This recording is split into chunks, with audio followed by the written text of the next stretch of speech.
Good morning, everyone. Welcome to the Wednesday, January 1st edition of the MMAOB Daily Podcast. I'm your host, as always, Adam Martin. I just wanted to say Happy New Year to everyone. We made it to 2020 somehow. So the year's over, 2019's done, 2020 begins today. Crazy, crazy stuff. I want to do a PFL championship recap today. Not a long show today. It's a holiday, so got some stuff to do. I'm sure you guys do as well. So let's get right into it. It took place last night in New York City, and personally, I like the fact that PFL has this event on New Year's. It gives you something to watch. Not everyone's out there partying. Not especially a lot of MMA fans are at home watching the fights. They want to watch something, and PFL gives you that option. So I think it's actually a good thing that they do it. I know some people say that they should do it another day. I personally like it on New Year's Eve. I ended up watching the card. I taped it and then was watching it throughout because I was kind of like hanging out with my family.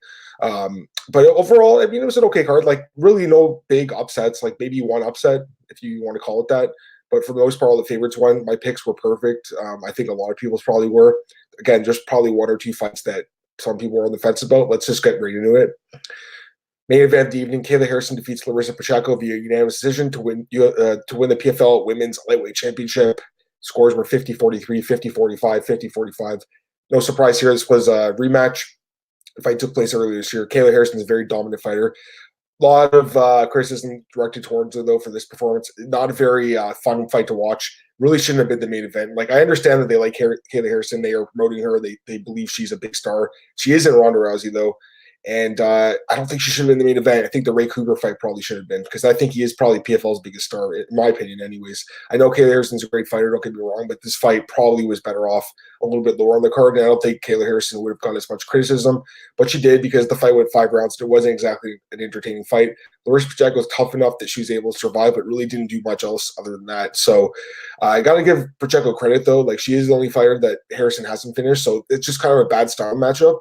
But yeah, Harrison, she probably should have finished this fight. Either way, she gets the job done, wins a dominant victory, and I don't know who she's going to fight next, though. That's the question. Like, who's she going to fight next, honestly, in PFL? They're going to have to do their work and try to find some lightweights out there on the regional scene or something. I really don't know. A lot of people want to see her in the UFC, but again, I'm going to say this about all these fighters. Why would they come to the UFC when they can make $1 million fighting lesser competition in PFL? It doesn't really make sense. I think PFL is a legitimate third option for guys after the UFC and Bellator.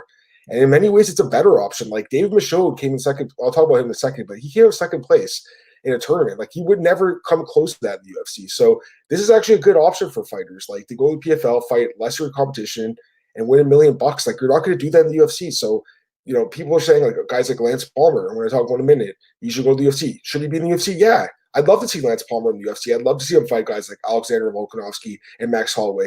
But why would he when he could fight guys like Alex Gilpin 3 times in the same year and win $1 million?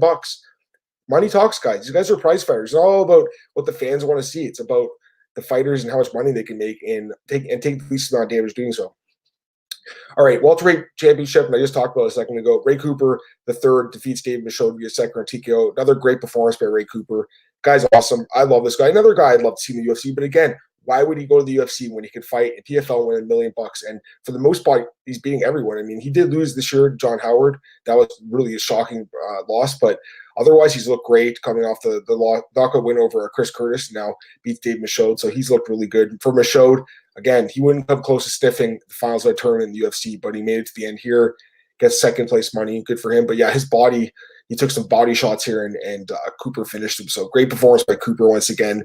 I personally love this guy. I love watching him fight. He's a knockout artist. If you look at his last, like he actually almost all of his wins. Actually, I'm lying. All 20 of his career wins are by stoppage. Not almost all of them. All of them are by stoppage. So this guy is super impressive. Rarely goes the distance in his whole career. 27 fights, only 2 have gone the distance. One was a draw, and one was a loss by decision to Henderson Ferreira. But that was a couple of years ago, and he would smash him if they rematched. Next up, heavyweight championship. Ali Isaev defeats Jared Rosal via 4th round TKO. And I think a lot of us were just like, please end this fight. And he did. So good for Isaev. Another guy who's a very good fighter. 9-0 now and 4-0 in PFL.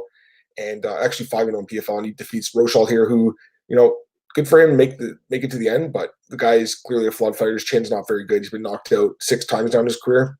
So he really can't take a punch, but it's good for Isaev to get there to the end of the tournament. And you know, he is 36, so he's an older guy. but he's looked really good lately. And obviously, he's a guy that the UFC missed out on because he's a very good heavyweight, and PFL made a good signing here.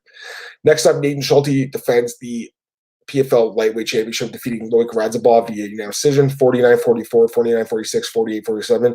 Of all the title fights, this one was arguably like the closest, but it was still a blowout.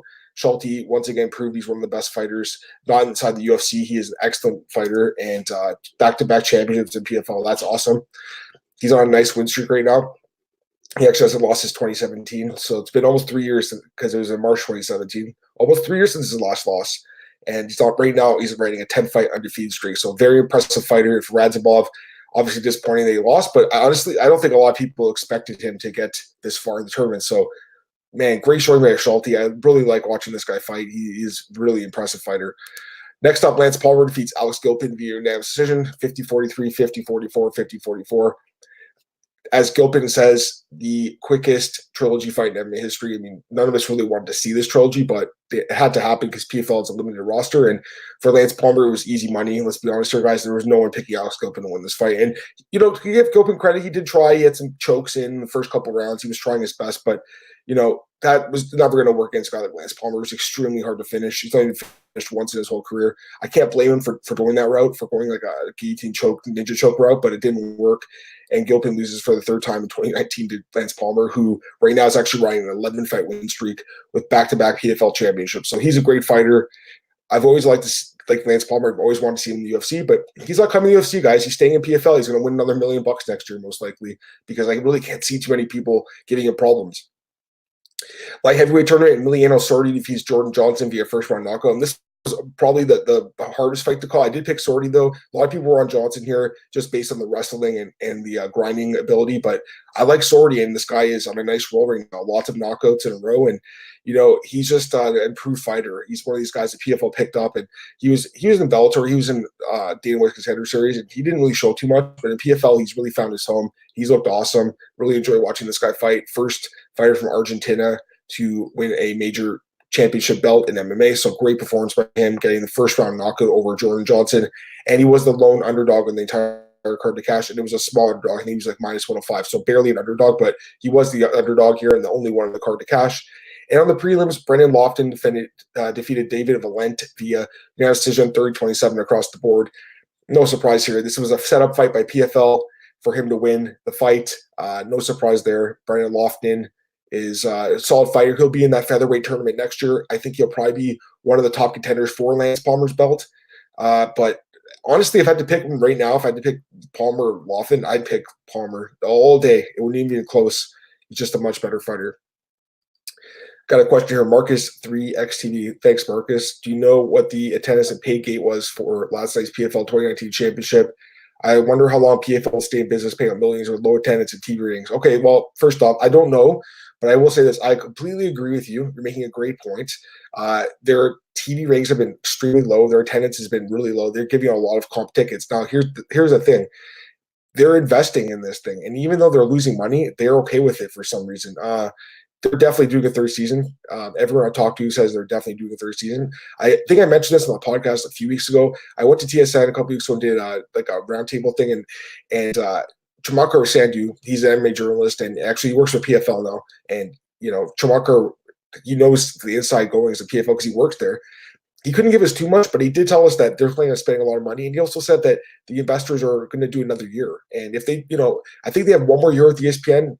And if they don't see their return on investment, I think within the next year, then they'll probably move on. But there will be at least one more year, Marcus, with PFL. So you will see a third season, which I personally had questions about. I've had questions about PFL the entire time, but they have paid their fighters out. I like their model of the tournaments. I think it's cool. It's unique. I like it. But at some point, yeah, their investors are going to be like, hey, we want to get paid or we're going to get a return on investment. No one wants to lose money. So yeah, it's cool that they're signing fighters like Ward McDonald, but they got to like make some money from it. So great question, Marcus. But yes, from everything I've heard, they're going to do at least one more season. I should say this though, PFL's CEO Peter Murray said that they will be turning over 50% of the roster, which is pretty crazy. But yeah, they're going to cut at least half their roster and bring in new guys. And I think next season is going to be really good personally. I enjoyed the first two seasons, but they do need new fighters on the roster. It's kind of getting old seeing Lance Palmer and Alex Gilpin fight 3 times a year. It just gets old. All right, guys, that's it for today's podcast. Just wanted to do a short show because it is New Year's. I got some stuff to do today. I'm sure you guys do as well. You guys can check me on Twitter at @MMAOB. Podcast is on MMAOddsbreaker.com. Check us out. Check me out at bjpen.com and MMARings.net. 2020 is ahead of us, guys. It's going to be a great year. It really is. I've got some big things coming up here at MMAOddsbreaker.com. Just wanted to thank everyone for tuning into the podcast as always. Last year went well, and it was the first year, so it's a slow grow, but it's been going well. It's growing slowly but surely, and I really appreciate you guys tuning in. I appreciate the questions. As always, you can send me questions anytime here on Twitter at @MMAdamMartin or email if you want at Adam_Martin13 at hotmail.com. Feel free to send questions anytime you want. Guys, I hope you had a great 2019. The decade's over now, and now we're on to 2020. It's going to be a good year for all of us. Guys, have a great day, and I'll see you tomorrow. Bye.